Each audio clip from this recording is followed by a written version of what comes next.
Remy! Saka ba nagpunta? 2 linggo tayo hindi nagkita. Oo nga eh. Ha? Oo. Nakasakit ka? Ako, sinundo ako ng kapatid ko. Nag-visit ako. O ito, malamig. Kape. Kape. Malamig ang panahon. Oo nga. Ha? Di ba 2 weeks, January 3 tayo huli nagkita eh. Oo. Oh, Eh, ngayon. 17 na, 2 linggo. Nakasakit ka ba? Oo. Das- Naulanan ako dyan, oh. Ay, nako. Dahil na ako sa cellphone at umuwi. Tama-tama yung dala ko sa'yo. Oh. Ayan, para di ka naman ulanan. Oo nga. Oo, maganda. May hawak, may ano din, oh, panali.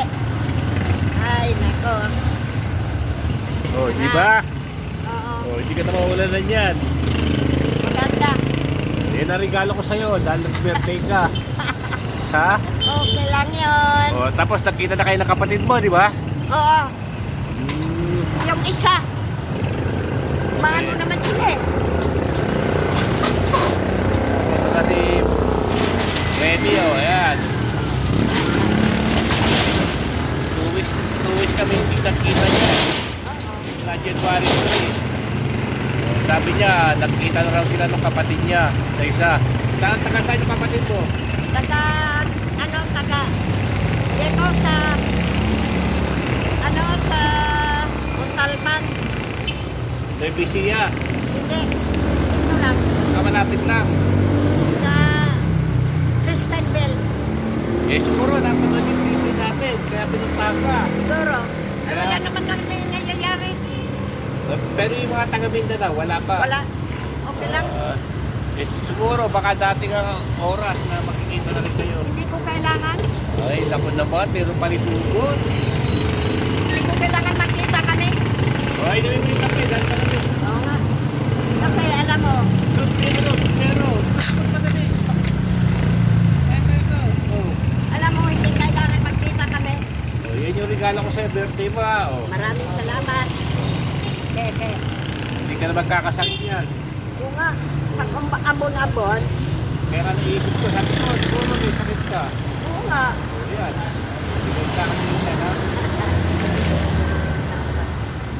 Sabi ko, hindi ko kailangan makita ko yung mga kapatid ko. Ah. Pero at least nakita kayo ng isa. Isa. Hindi okay na yun. Magandang regalo sa'yo nung may Pasko. Sabi ko ba, ba't pinuntahan pa ninyo ako? Eh, okay na yun. Hindi kasi ko pinuntahan, hindi ka na magtagpo. Dahil kapatid pa rin kayo, di ba? Okay na yun. Pero, matapog na sila, ayaw ko. Ay, sa darating na araw, mawawala rin lahat yan. Ano, pero okay naman kayo. Ano yun, bulso o mas matanda? Bulso. O, bulso. Eh di ikaw, kung ikaw 77, yung ibang kapatid mo mas matanda sa'yo. Matanda ako eh. Ay, ikaw ang panganay. Ah, Pero, okay lang. eh at least kahit isa man lang nakita mo. Hindi ko na nga sana kailangan sila eh. Okay na yun. Ah, Alam mo, Sir Sario, Sir Mario, alam mo kung bakit? Maliliit pa sila. Pada ko, namamalansya ko. Nung magkaroon sila, bago ka papasok sa loob ng bahay nila, kailangan malinis ang pamo, walang putek, walang buhangin. in short, ikaw ang nagpalaki sa kanila, ikaw ang Oo. nakaruga dahil ikaw ang panganay. Oo. Pero ang ginagawa nila sa akin, Kaya pala may hugot si Aling Remy dahil panganay siya ang nagpalaki, siya ang nagpaaral. Nung malalaki na sila, nung nakapag-aral nagkaroon sila na, ng konting buhay, nagkaroon ng pera, ang tingin sa akin, binaliwala ka na. basura. Ay, naku eh. Kaya masama talaga nood ko sa kanila. Eh, okay lang yun. At least nakita kayo nung puso nyo. Hindi na nga mahalaga, lalong tuloy ako ng unsime. Mabuti pa ibang tao, masaya ako.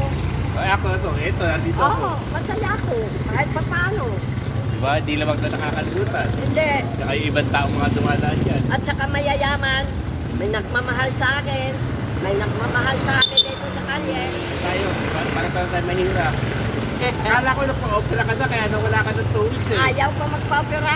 Bing pupunta ko rito, asa kaya si Remy? Nagtagpo na yata, sabi ko. Talagang bahala na si Lord. O, yun na nga lang. Pagpa-adjust mo na lang yun. Oo.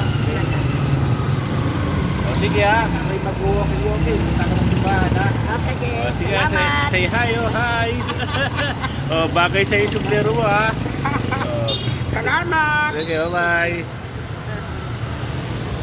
Salamat sa regalo mo, ha. Oh, wala ka naman.